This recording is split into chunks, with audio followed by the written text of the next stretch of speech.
Hey everyone, I'm Alex and I help people with conscious personal growth. In this video, we're going to explore the question, what is a spiritual awakening? I'm also going to talk about what isn't a spiritual awakening and cover some of the things that can happen after a spiritual awakening.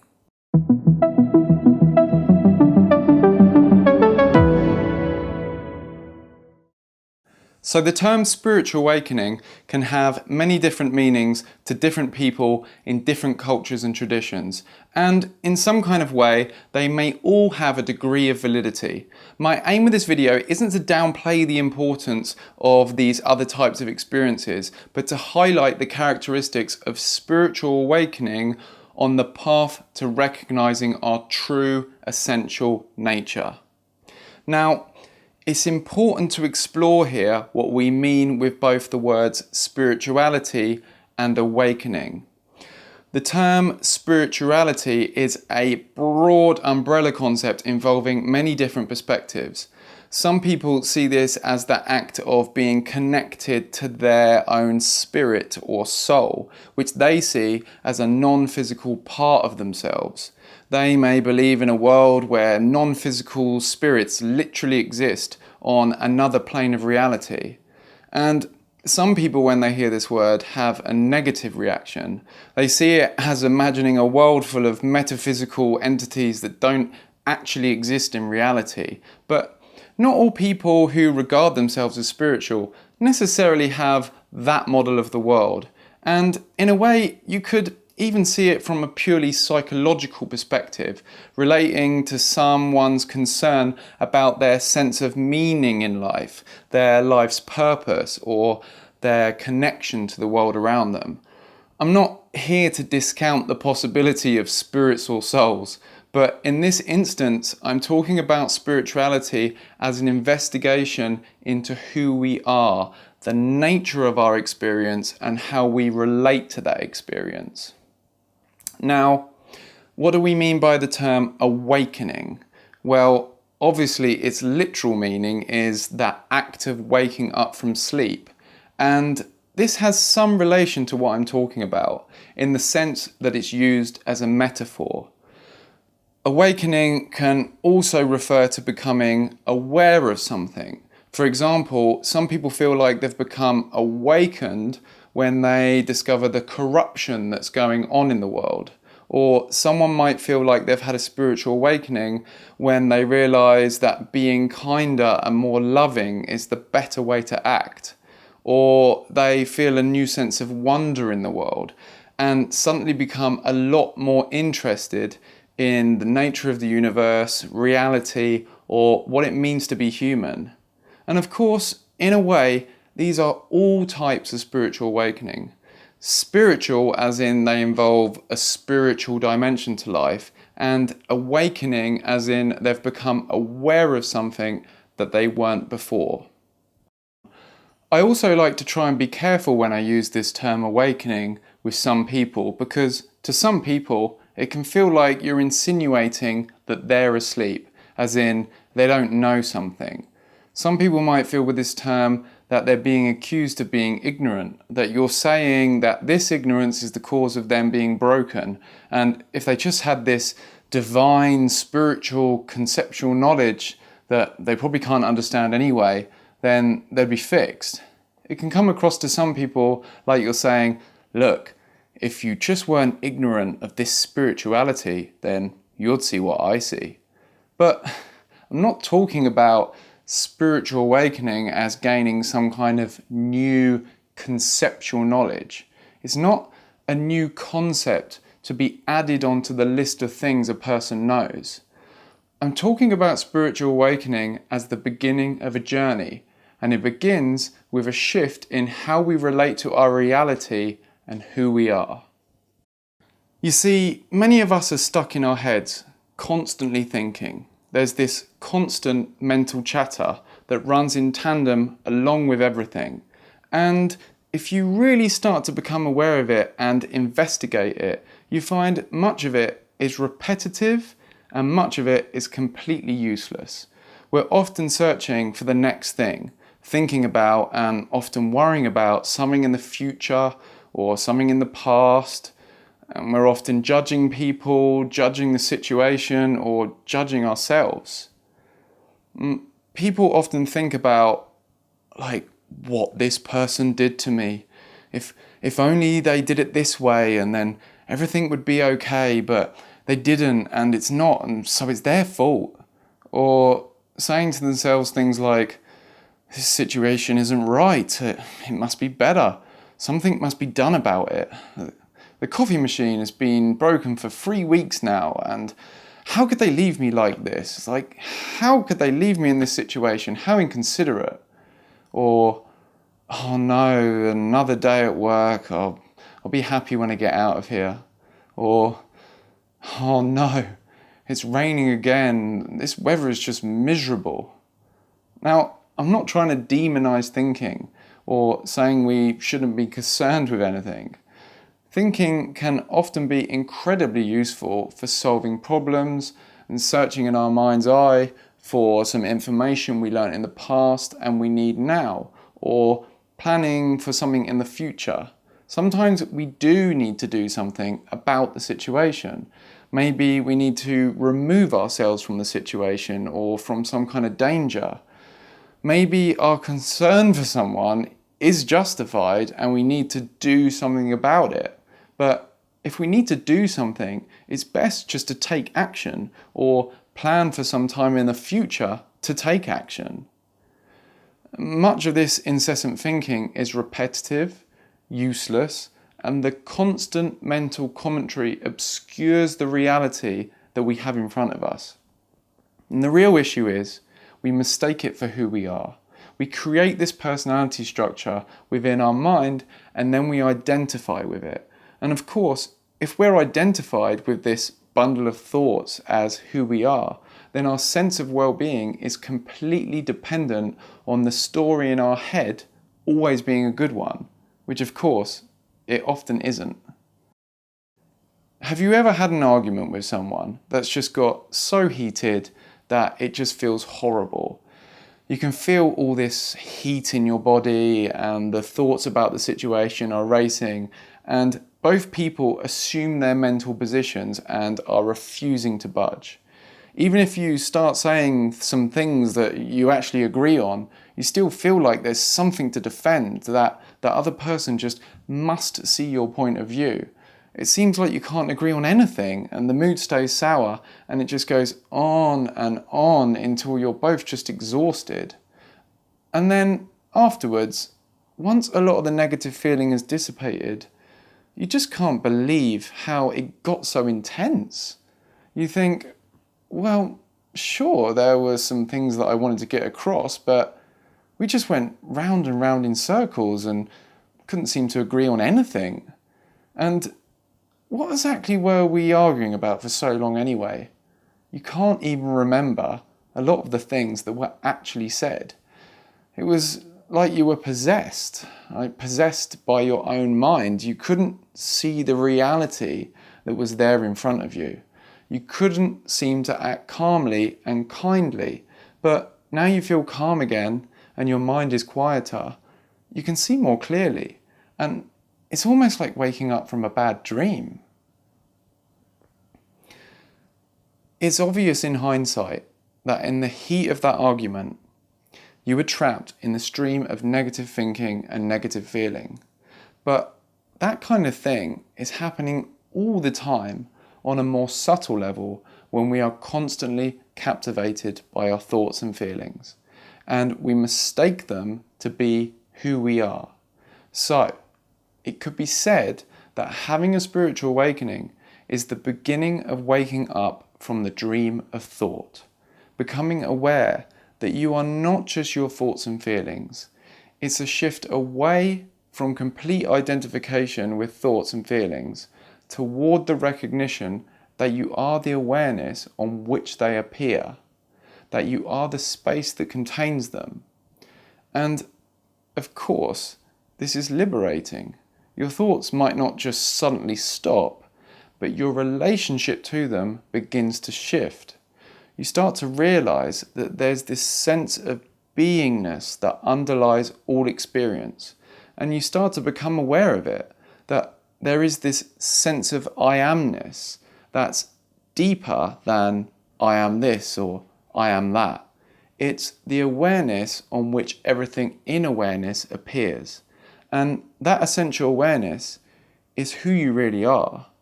And it can't be changed or modified by anything that appears on it, including your thoughts and feelings. You start to become what some teachers have called rooted in beingness, or approach a state called abiding in awareness, or the sense of I am. For some people, the awakening process is instant. They have a sudden realization and their perspective instantly shifts. For many others, it's a journey that takes time to come to full fruition. And in this instance, it could be said that there are different stages of awakening. But that's not necessarily say that it has to take any time at all. Different teachers often have different methods of encouraging people to come to this new state of consciousness. They might prescribe different forms of meditation, mindfulness, or presence practices, or they might use words as a pointer towards this state of consciousness. Others hold what's called satsangs, which is where people gather with the aim to be guided into this state of consciousness by a teacher. And some people come to this realization on their own, either spontaneously or gradually. Now, I've gone over what a spiritual awakening is on a basic level, and I'm going to go into some of the things a spiritual awakening isn't. So, it's not new information to be added to a treasure trove of knowledge. It's not a bundle of thoughts and concepts. It's a shift in consciousness from thinking to awareness. It's not necessarily instant eternal bliss for everyone, although we'd all like it to be. A spiritual awakening can be part of a journey in which there are a few steps to take. It's not when someone dives into reading some spiritual books or attending spiritual events and then gets into the material things or the culture surrounding it.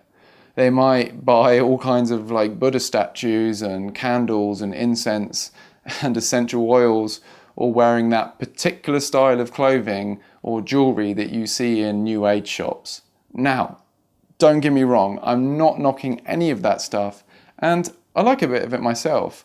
I love fragrancing the room with incense, and the style of pillows and throws that you get in these shops can make a really nice, relaxing environment. But my point is, you don't need to own any crystals or Buddha statues or ethnic-looking jewelry to have had a spiritual awakening.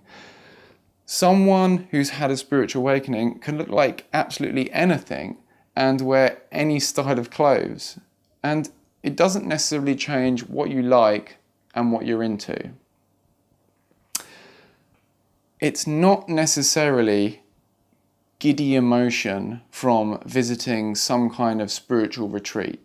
Of course, there is a lot of valuable spiritual retreats out there put on by genuine people, but there are also people masquerading as spiritual gurus or enlightened beings who run so-called spiritual retreats and are very good at putting on events that manipulate people's emotions. And I know this because I've seen it myself on more than one occasion. Often, spiritual seekers, lonely souls, or people who feel damaged congregate at these events, and it can be the first time in a long time that they've come into contact with other people who want to express themselves in a similar way that they do. They can suddenly feel this sense of connection that they haven't done in years, which sends them into emotional overdrive. But once the event is over and the giddy emotion wears off and the depression phase kicks in, well, there you have it. They become dependent on going to these events, and the people running them often make a lot of money and they know what they're doing. So it's not a psychedelic experience where you feel connected to everything or feel at one with the universe, and then the experience wears off. Now, I'm not downplaying the value of these experiences. To some people, they can be incredibly valuable. You can have what could be called an ego death or Satori-like experience, but they can also become a hindrance if you start to think that that state of consciousness that you're after is now in the past or is dependent on ingesting certain chemicals. Psychedelic experiences can often bring you into a radically different reality or state of consciousness than what you're used to, and they're rarely going to be replicated in everyday waking consciousness unless you do stuff like practice intense breathing exercises or meditate for hours or lie in a flotation tank for hours on end or take the psychedelic again. Experiences that are similar can be if you have a lucid dream or an astral projection or an out-of-body experience. And all these experiences are certainly interesting, and some people find them to be incredibly valuable and profound learning experiences or deeply healing, but they don't necessarily teach you how to get in contact with the deeper sense of I am. And if they do happen to kick you into this realization, then the trick is to carry that over and live that and be that in your everyday, day-to-day existence. The other thing to briefly mention is that there's such a thing called a Kundalini Awakening, which is seen as the awakening of spiritual energy and a change in perception that goes along with it. This is another flavour of spiritual awakening, and it's often attained through the practice of Kundalini yoga. The experience often involves intense energetic sensations within the body and can be seen as another route to spiritual realization. Alright, so now I'm going to go over some of the things that can happen after a spiritual awakening. The first thing is thoughts become less frequent or don't hold the same power over you, and your mind becomes more still. As I said before, a spiritual awakening, your thoughts don't necessarily stop with it. There are people out there who've reported to have intense, instant awakening experiences where their thinking minds suddenly seem to stop and the beauty of the present moment suddenly shines through. For a lot of people, this blissful state of consciousness might become a bit less intense over time and then seem to blur into their everyday normal experience. For many others, the thoughts continue at roughly the same intensity for a while, but their relationship to them changes. They recognize that the thoughts are simply objects occurring within awareness. They drop complete identification with them, and the thoughts don't hold the same power over them than what they used to. Another thing that can happen is you feel more lonely, and this can sometimes happen at the beginning stages of awakening and can still pop up from time to time for many people at different stages in their journey. As you realize that you're not your thoughts and you become less trapped in thinking, you also realize that many other people around you are still trapped in constant identification with thinking, perhaps even some of your friends and family, and you feel like there's this barrier between yourself and other people. You want these people to realize what you have, and you feel a desire to be around people that are more present in the moment with you. But in this situation, you're still looking for people to be a certain way to be satisfied yourself. The desire to be around present people may always be there, and you can go out into the world and find them if you want to. But either way, at later stages, you feel able to be at peace in your own awareness with less dependence on other people to be a certain way for your own happiness to be there. So another thing that can happen is you start to accept what is, as in you start to have more acceptance for the things that are happening in the present moment. Now, that doesn't necessarily mean you lie down and you start taking crap from nasty people. It means that you start to align yourself with what's going on in the present moment, as opposed to regularly having like an internal resistance to what is. And that frees you up from so much chronic stress and tension, as you're not constantly looking for the next thing or always running some mental commentary alongside what's going on. You may have many moments when you can just appreciate the beauty in how things look or sound or feel. Simple things like the look of the clouds or the raindrops, or just like the texture on a wall. You might, for example, stare at a leaf and just become fascinated by the way it looks, without that being masked by this mental commentary in your head that just has to label it and decide, what particular type of leaf it is, or go into some kind of technicality about it. Your mind has stopped labeling everything all the time, and you're able to appreciate the aliveness of simple things.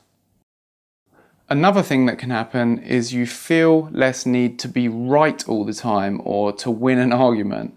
There could be many situations in which you still want someone else to see your point of view, or you still enjoy a good debate. You might be involved in some kind of activism where you're hoping to change people's hearts and minds, for example. But there's a different energy to it. You're not just arguing for the sake of arguing, or to make the other person wrong so that you can feel right and add to your sense of self. And you don't feel like if you are wrong, that somehow that's going to take away from your sense of self. If you're having a debate with someone for whatever reason, you feel more able to simply look at the facts of the situation rather than getting caught up in lots of negative emotion and resentment involving the other person. So another thing that can happen is you get more intuitive sparks. You get moments where creative, intuitive ideas suddenly pop up out of nowhere. It's tempting to think that if your mind is still, then you're not going to be able to think to solve any problems. But actually, there's so much more processing going on in our minds that we're not aware of. And that's happening at a subconscious level. Believe it or not, your subconscious mind is busy integrating things you've learned, coming up with creative ideas and solving all kinds of problems for you, all without you being aware of it. And when our minds are constantly whirling, it's like those more intuitive sparks that come from deep within you, they can't come up to the surface because there's no space for them to pierce through. I've had the experience so many times where I'm thinking about a problem and I can't seem to find the answer. And it's not until I meditate that something really creative or seemingly obvious that I couldn't see before suddenly seems to pop out of nowhere. So the other thing that can happen is you feel more connected to the world, and the sense of being a separate self starts to fade away. You start to realize that you are not just a spark of awareness that's been beamed into this tiny meat sack and is now stuck in an unfathomably huge and hostile universe. You recognize that you didn't come into the world, you grew out of it, and that you're made of the same cosmic stardust that was around at the beginning of the universe. You realize that the universe is conscious, and so you must be the universe experiencing itself, and that brings you an incredible amount of peace and happiness.